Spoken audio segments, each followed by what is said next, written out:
नमस्कार दोस्तों, प्रभा चिंतन चैनल में आपका स्वागत है।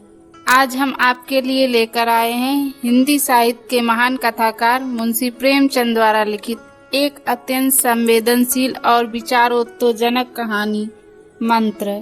यह कहानी केवल तांत्रिकता या जादू की बात नहीं करती, बल्कि यह हमारे समाज की कुरीतियों, अंधविश्वास और मानवीय संबंधों की गहराई को छूती है। तो चलिए डूबते हैं उस समय में जब मंत्र केवल शब्द नहीं बल्कि आस्था, प्रेम और समझदारी की कसौटी बन जाता है। आइए सुनते हैं मुंशी प्रेमचंद जी की कालजयी रचना मंत्र।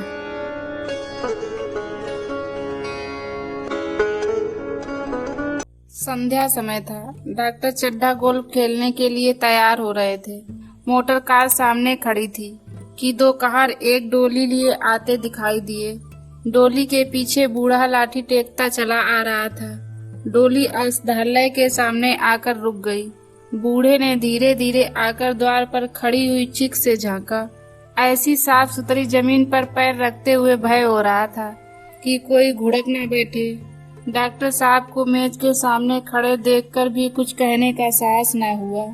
डॉक्टर साहब ने चिक के अंदर से गरज कर कहा, कौन है, क्या चाहता है? बूढ़े ने हाथ जोड़कर कहा, हुजूर गरीब आदमी हूँ, मेरा लड़का कई दिन से। डॉक्टर साहब ने सिगार जलाकर कहा, कल सवेरे आओ, कल सवेरे, हम इस वक्त मरीजों को नहीं देखते। बूढ़े ने घुटने टेककर जमीन पर सिर रख दिया और बोला, दुहाई है सरकार की, लड़का मर जाएगा, हुजूर 4 दिन से आंखें नहीं। डॉक्टर चड्ढा ने कलाई पर नजर डाली। केवल 10 मिनट समय और बाकी था। गोल्फ स्टिक से उतारते हुए बोले, कल सवेरे आओ, कल सवेरे, यह हमारे खेलने का समय है। बूढ़े ने पगड़ी उतारकर चौखट पर रख दी और रोकर बोला, हुजूर एक निगाह देख लें, बस एक निगाह, लड़का हाथ से चला जाएगा हुजूर। 7 लड़कों में यही एक बच रहा है हुजूर। हम दोनों आदमी रो रो कर मर जाएंगे सरकार, आपकी बढ़ती हुई दीनबंधु। ऐसे उज्जड़ देहाती प्रायः रोज आया करते थे। डॉक्टर साहब उनके स्वभाव से खूब परिचित थे। कोई कितना भी कुछ कहे पर वे अपनी ही रट लगाते जाएंगे, किसी की नहीं सुनेंगे। धीरे से चिक उठाई और बाहर निकलकर मोटर की तरफ चले। बूढ़ा यह कहता हुआ उनके पीछे दौड़ा, सरकार बड़ा धर्म होगा, हुजूर दया कीजिए, बड़ा दीन दुखी हूँ, संसार में कोई नहीं है बाबूजी। मगर डॉक्टर साहब ने उसकी ओर मुंह फेर कर देखा तक नहीं। मोटर पर बैठकर बोले, कल सवेरे आना। मोटर चली गई। बूढ़ा कई मिनट तक मूर्ति की भांति निश्चल खड़ा रहा। संसार में ऐसे भी मनुष्य होते हैं जो अपने आमोद प्रमोद के आगे किसी की जान की भी परवाह नहीं करते। शायद इसका उसे अब भी विश्वास न आता था। सभ्य संसार इतना निर्मम, इतना कठोर है, इसका ऐसा मर्म भेदी अनुभव अब तक ना हुआ था। वह उन पुराने जमाने के जीवों में था जो लगी हुई आग को बुझाने, मुर्दे को कंधा देने, किसी के छप्पर को उठाने और किसी कलह को शांत करने के लिए सदैव तैयार रहते थे। जब तक बूढ़े को मोटर दिखाई दी, वह खड़ा टकटकी लगाए उस ओर ताकता रहा। शायद उसे अब भी डॉक्टर साहब के लौट आने की आशा थी। फिर उसने कहारों से डोली उठाने को कहा। डोली जिधर से आई थी उधर ही चली गई। चारों ओर से निराश होकर वह डॉक्टर चड्ढा के पास आया था। इनकी बड़ी तारीफ सुनी थी। यहाँ से निराश होकर फिर वह किसी दूसरे डॉक्टर के पास ना गया। किस्मत ठोक ली। उसी रात को उसका हंसता खेलता 7 साल का बालक अपनी बाल लीला समाप्त करके इस संसार से सिधार गया। बूढ़े माँ बाप के जीवन का यही एक आधार था। इसी का मुंह देखकर वे जीते थे। इस दीपक के बुझते ही जीवन की अंधेरी रात भाएं भाएं करने लगी। बुढ़ापे की विशाल ममता टूटे हुए हृदय से निकलकर उस अंधकार में अर्थ स्वर से रोने लगी। कई साल गुजर गए। डॉक्टर चड्ढा ने खूब यश और धन कमाया, लेकिन इसके साथ ही अपने स्वास्थ्य की रक्षा भी की, जो एक असाधारण बात थी। यह उनके नियमित जीवन का आशीर्वाद था कि 50 वर्ष की अवस्था में भी उनकी चुस्ती और फुर्ती युवकों को लज्जित करती थी। उनके हर एक काम का समय नियत था। इस नियम से वह जौ भर भी न टलते थे। बहुधा लोग स्वास्थ्य के नियमों का पालन उस समय करते हैं जब रोगी हो जाते हैं। डॉक्टर चड्ढा उपचार और संयम का रहस्य खूब समझते थे। उनकी संतान संख्या भी इसी नियम के अधीन थी। उनके केवल 2 बच्चे हुए, एक लड़का और एक लड़की। तीसरी संतान ना हुई, इसलिए श्रीमती चड्ढा भी अभी जवान मालूम होती थी। लड़की का तो विवाह हो चुका था, लड़का कॉलेज में पढ़ता था। वही माता पिता के जीवन का आधार था। सील और विनय का पुतला, बड़ा ही रसिक, बड़ा ही उदार, विद्यालय का गौरव, युवक समाज की शोभा। मुखमंडल से तेज की छटा सी निकलती थी।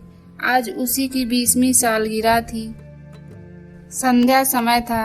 हरी हरी घास पर कुर्सियां बिछी हुई थी। शहर के रईस और हुक्काम एक तरफ, कॉलेज के छात्र दूसरी तरफ बैठे भोजन कर रहे थे।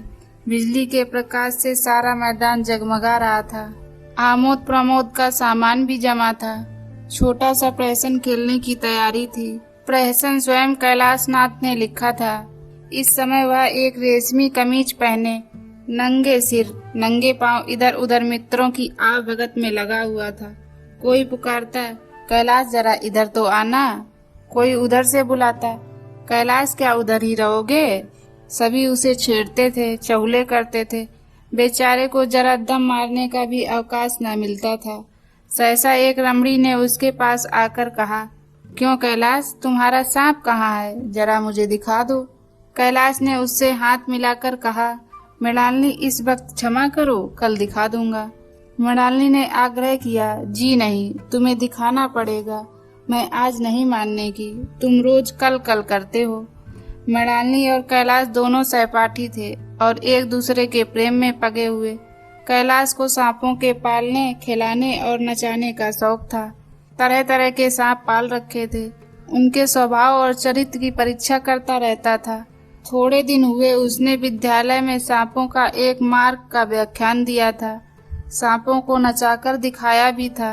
प्राण शास्त्र के बड़े बड़े पंडित भी यह व्याख्यान सुनकर दंग रह गए थे। यह विद्या उसने एक बूढ़े सपेरे से सीखी थी। सांपों की जड़ी बूटियां जमा करने का उसे मर्ज था। इतना पता भर मिल जाए कि किसी व्यक्ति के पास कोई अच्छी जड़ी है, फिर उसे चैन न आता था, उसे लेकर ही छोड़ता था। यही व्यसन था। इस पर हजारों रुपए फूंक चुका था। मृणालिनी कई बार आ चुकी थी, पर कभी सांपों को दिखाने के लिए इतनी उत्सुक न हुई थी। कह नहीं सकते आज उसकी उत्सुकता सचमुच जाग गई थी या कैलाश पर अपने अधिकार का प्रदर्शन करना चाहती थी। पर उसका आग्रह बेमौका था। उस कोठरी में कितनी भीड़ लग जाएगी, भीड़ को देखकर सांप कितने चौंकेंगे और रात के समय उन्हें छेड़ा जाना कितना बुरा लगेगा। इन बातों का उसे जरा भी ध्यान न आया। कैलाश ने कहा, नहीं, कल जरूर दिखा दूंगा। इस वक्त अच्छी तरह दिखा भी ना सकूंगा, कमरे में तिल रखने भर की जगह ना मिलेगी। एक महाशय ने छेड़ कर कहा, दिखा क्यों नहीं देते, जरा सी बात के लिए इतना टाल मटोल कर रहे हो। मिस गोविंद हरगिज ना मानना, देखें कैसे नहीं दिखाते। दूसरे महाशय ने और रद्दा चढ़ाया, मिस गोविंद कितनी सीधी और भोली है, तभी आप इतना मिजाज करते हैं। दूसरी सुंदरी होती तो इस बात पर बिगड़ खड़ी होती।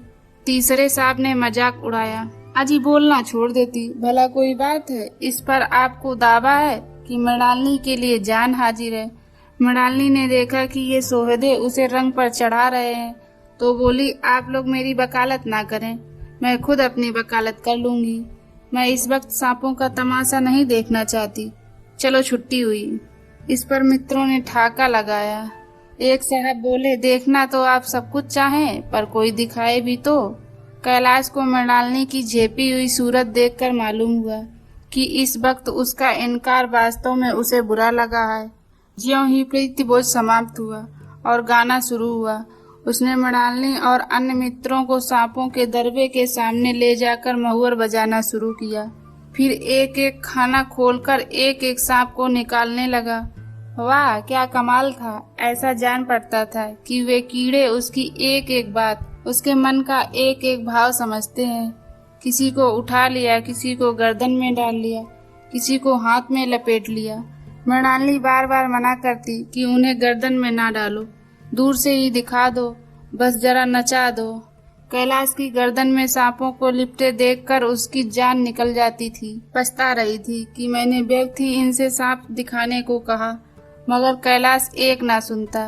प्रेमिका के सम्मुख अपने सर्व कला प्रदर्शन का ऐसा अवसर पाकर वह कब चूकता।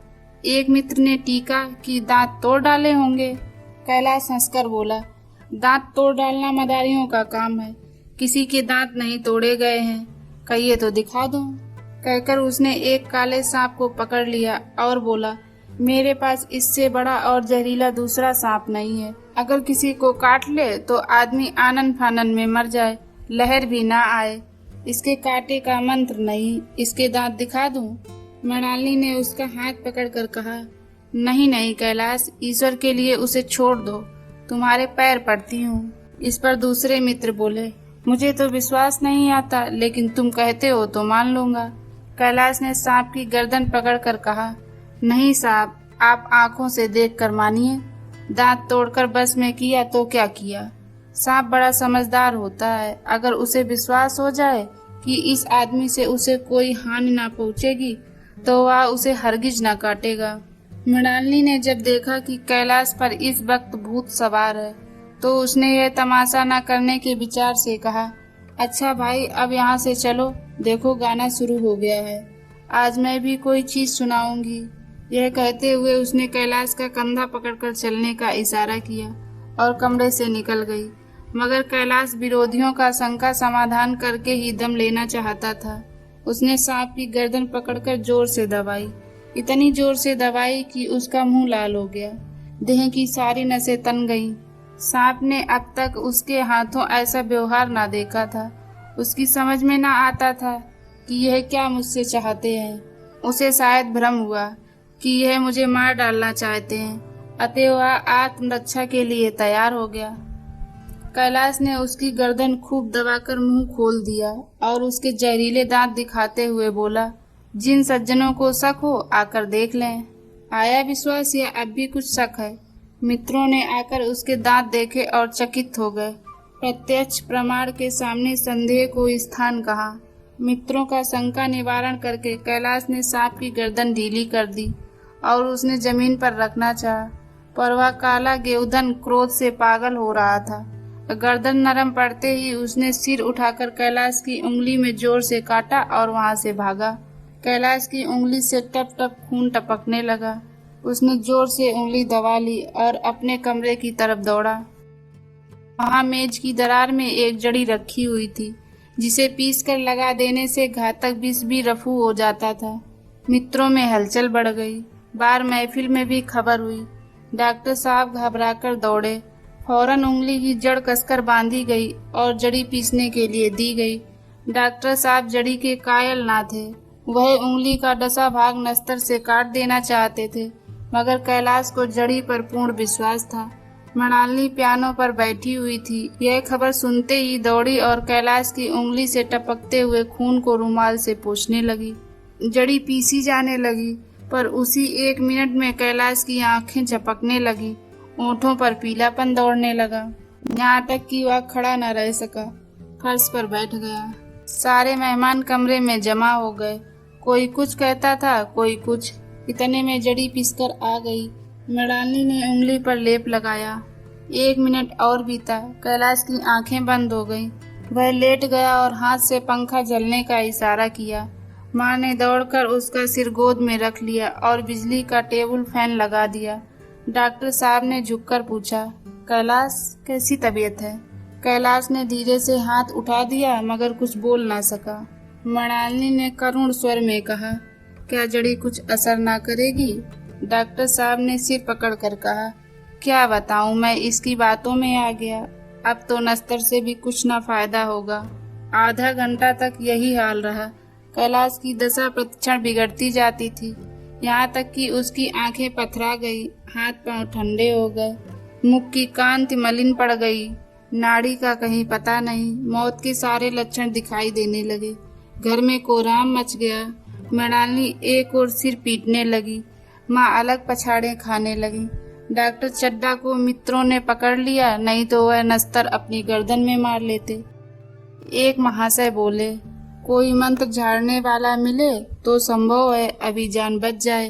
एक मुसलमान सज्जन ने इसका समर्थन किया, अरे साहब, कब्र में पड़ी हुई लाशें जिंदा हो गई हैं, ऐसे ऐसे बाकमाल पड़े हुए हैं। डॉक्टर चड्ढा बोले, मेरी अक्ल पर पत्थर पड़ गया था कि मैं इसकी बातों में आ गया, नस्तर लगा देता तो यह नौबत क्यों आती। बार बार समझाता रहा कि बेटा सांप ना पालो, मगर कौन सुनता था। बुलाइए किसी झाड़ फूंक करने वाले को ही बुलाइए, मेरा सब कुछ ले ले, मैं अपनी सारी जायदाद उसके पैरों पर रख दूंगा, लंगोटी बांधकर घर से निकल जाऊंगा, मगर मेरा कैलाश, मेरा प्यारा कैलाश उठ बैठे। ईश्वर के लिए किसी को बुलाइए। एक महाशय का किसी झाड़ने वाले से परिचय था, वह दौड़कर उसे बुला लाए, मगर कैलाश की सूरत देखकर उसे मंत्र चलाने की हिम्मत न पड़ी। बोला, अब क्या हो सकता है सरकार, जो कुछ होना था हो चुका। अरे मूर्ख, क्यों नहीं कहता कि जो कुछ ना होना था हो चुका। जो कुछ होना था कहाँ हुआ। माँ बाप ने बेटे का सेहरा कहाँ देखा। मृणालिनी का कामना तरुण क्या पल्लव और पुष्प से रंजित हो उठा। मन के वह स्वर्ण स्वप्न जिनसे जीवन आनंद का स्रोत बना हुआ था, क्या पूरे हो गए। जीवन के नृत्यमय तारिका मंडित सागर में आमोद की बहार लूटते हुए क्या उसकी नौका जलमग्न नहीं हो गई। जो ना होना था वह हो गया। वही मित्र समाज था, वही मनोरंजन के सामान थे, मगर जहाँ हास्य की ध्वनि थी वहाँ अब करुण क्रंदन और अश्रु प्रवाह था। शहर से कई मील दूर एक छोटे से घर में एक बूढ़ा और बुढ़िया अंगीठी के सामने बैठे जाड़े की रात काट रहे थे। बूढ़ा नारियल पीता था और बीच बीच में खांसता था। बुढ़िया दोनों घुटनियों में सिर डाले आग की ओर ताक रही थी। एक मिट्टी के तेल की कुप्पी ताक पर जल रही थी। घर में ना चारपाई थी ना बिछौना। एक किनारे थोड़ी सी पुआल पड़ी हुई थी। इसी कोठरी में एक चूल्हा था। बुढ़िया दिन भर उपले और सूखी लकड़ियां बटोरती थी। बूढ़ा रस्सी बटकर बाजार में बेच आता था। यही उसकी जीविका थी। उन्हें ना किसी ने रोते देखा ना हंसते। उनका सारा समय जीवित रहने में कट जाता था। मौत द्वार पर खड़ी थी, रोने या हंसने की कहाँ फुर्सत। बुढ़िया ने पूछा, कल के लिए सन तो है नहीं, काम क्या करोगे। जाकर झगड़ू शाह से 10 सेर सन उधार लाऊंगा। उसके पहले के पैसे तो दिए नहीं, और उधार कैसे देगा। ना देगा ना सही, घास तो कहीं नहीं गई। दोपहर तक क्या 2 आने की बिना काटूंगा। इतने में एक आदमी ने द्वार पर आवाज दी, भगत भगत, क्या सो गए, जरा किवाड़ खोलो। भगत ने उठकर किवाड़ खोल दिए। एक आदमी ने अंदर आकर कहा, कुछ सुना है, डॉक्टर चड्ढा बाबू के लड़के को सांप ने काट लिया। भगत ने चौंक कर कहा, चड्ढा बाबू के लड़के को? वही चड्ढा बाबू है ना, जो छावनी के बंगले में रहते हैं। हाँ हाँ वही, शहर में हल्ला मचा हुआ है, जाते हो तो जाओ, आदमी बन जाओगे।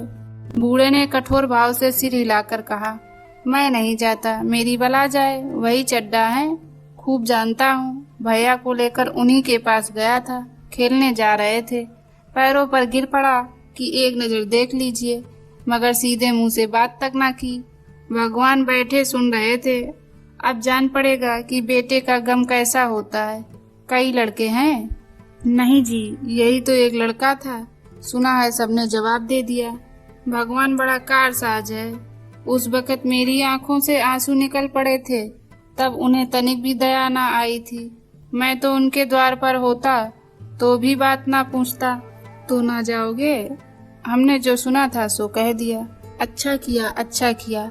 कलेजा ठंडा हो गया, आंखें ठंडी हो गई, लड़का भी ठंडा हो गया होगा। तुम जाओ, आज चैन की नींद सोऊंगा। बुढ़िया से, जरा तंबाकू दे दे, एक चिलम और पीऊंगा। अब मालूम होगा लाला को, सारी साहिबी निकल जाएगी। हमारा क्या बिगड़ा। लड़के के मर जाने से कुछ राज तो नहीं चला गया। जहाँ 6 बच्चे गए थे वहाँ एक और चला गया। तुम्हारा तो राज सूना हो जाएगा। उसी के वास्ते सबका गला दबा दबा कर जोड़ा था ना। अब क्या करोगे? एक बार देखने जाऊंगा, पर कुछ दिन बाद मिजाज का हाल पूछूंगा। आदमी चला गया। भगत ने किवाड़ बंद कर लिए। तब चिलम पर तंबाकू रखकर पीने लगे। बुढ़िया से कहा, इतनी रात गए, जाड़े पाले में कौन जाएगा। अरे दोपहर ही होता तो मैं ना जाता, सवारी दरवाजे पर लेने आती तो भी मैं ना जाता। भूल नहीं गया हूँ, पन्ना की सूरज आज भी आंखों में फिर रही है। इसी निर्दयी ने उसे एक नजर देखा तक नहीं। क्या मैं ना जानता था कि वह ना बचेगा? खूब जानता था। चड्ढा भगवान नहीं थे कि उनके एक निगाह देख लेने से अमृत बरस जाता।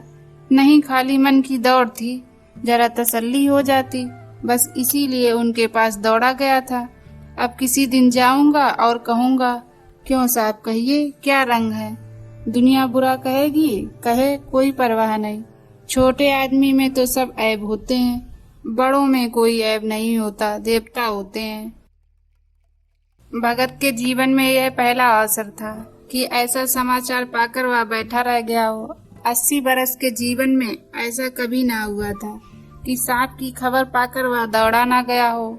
माघ पूस की अंधेरी रात, चैत बैसाख की धूप वालू, सावन भादों की चढ़ी हुई नदी और नाले, किसी की भी परवाह ना की थी वह, परंतु घर से निकल पड़ता था निस्वार्थ निष्काम। लेन देन का विचार कभी दिल में नहीं आया। यह ऐसा काम ही था, जान का मूल्य कौन दे सकता है। यह एक पुण्य कार्य था। सैकड़ों निराशों को उसके मंत्रों ने जीवन दान दे दिया था, पर वह आज घर से कदम नहीं निकाल सका। यह खबर सुनकर सोने जा रहा है।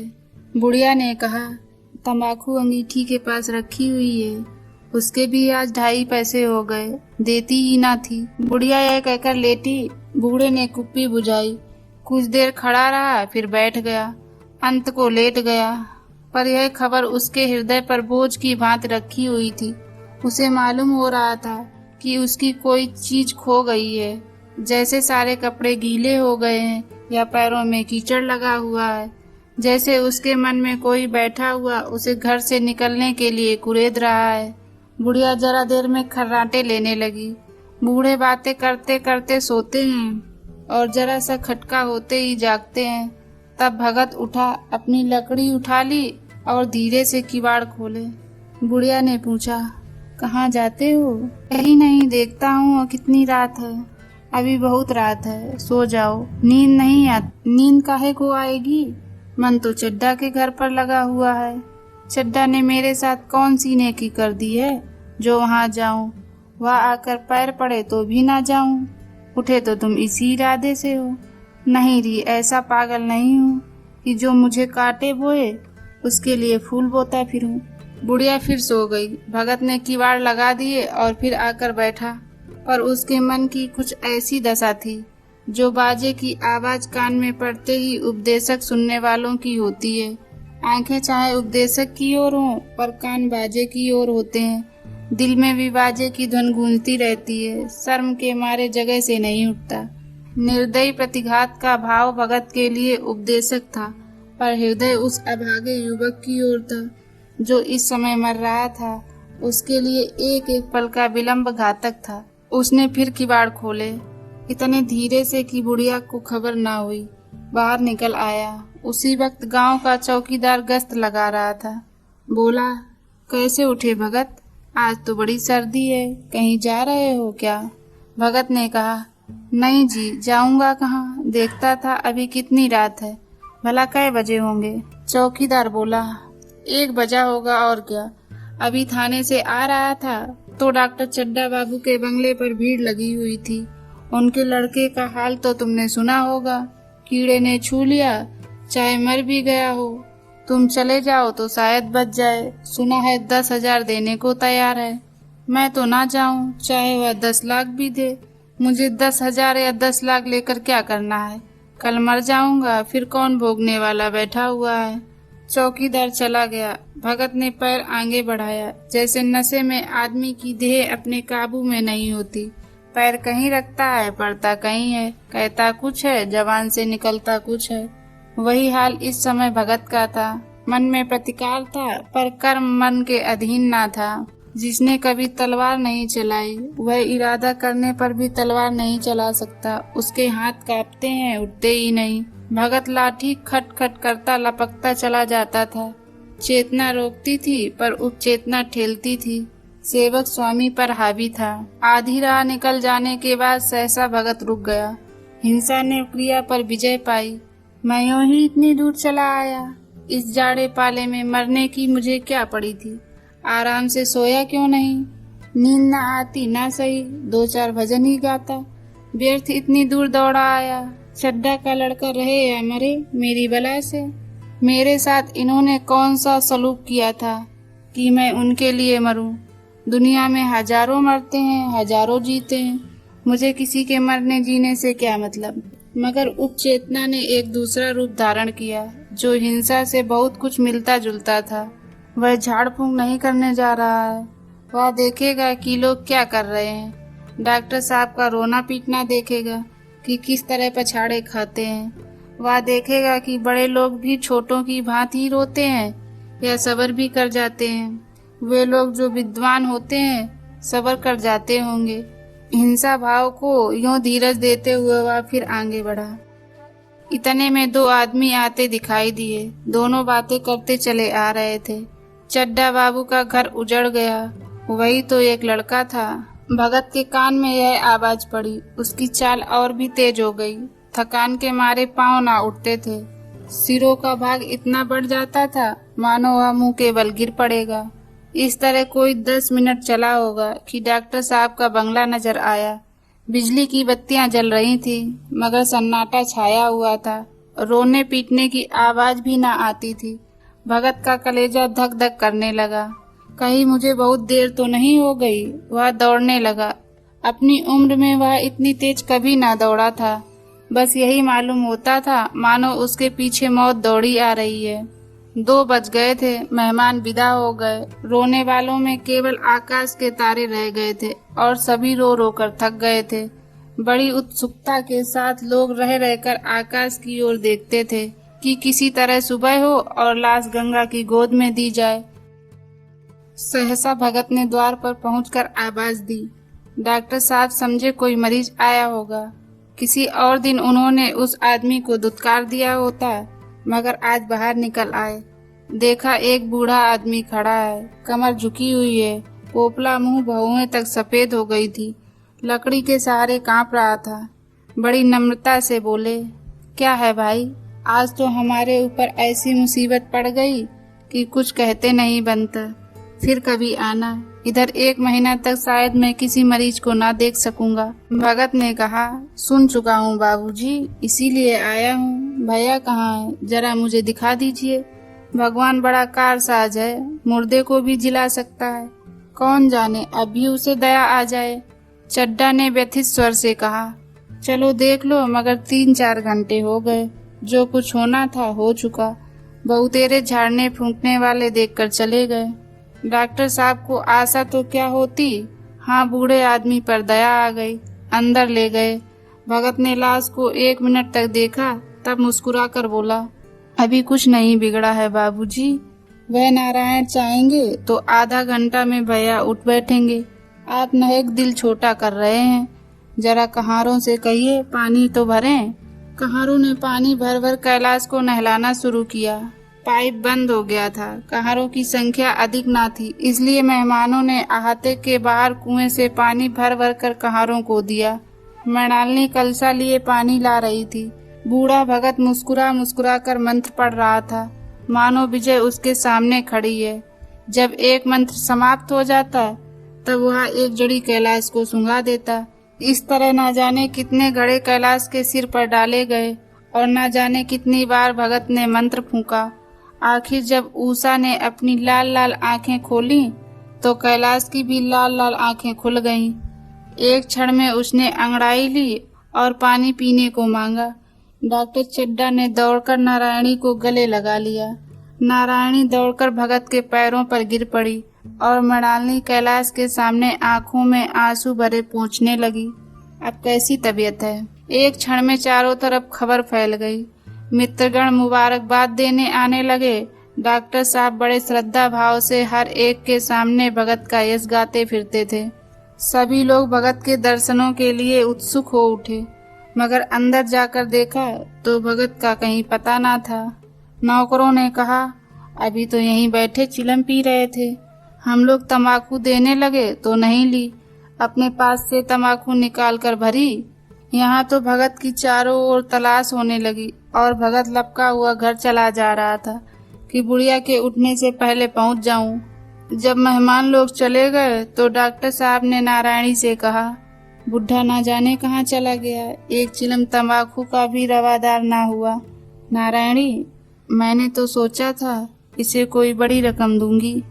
रात को मैंने नहीं पहचाना, पर जरा साफ हो जाने पर पहचान गया। एक बार यह एक मरीज को लेकर आया था। मुझे अब याद आता है कि मैं खेलने जा रहा था और मरीज को देखने से इनकार कर दिया था।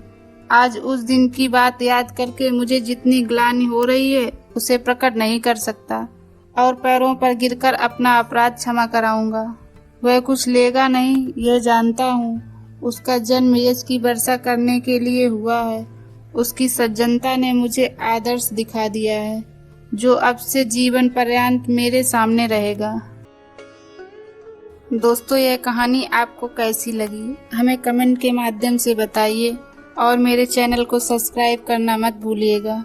मिलते हैं एक नई कहानी के साथ, तब तक के लिए जय हिंद।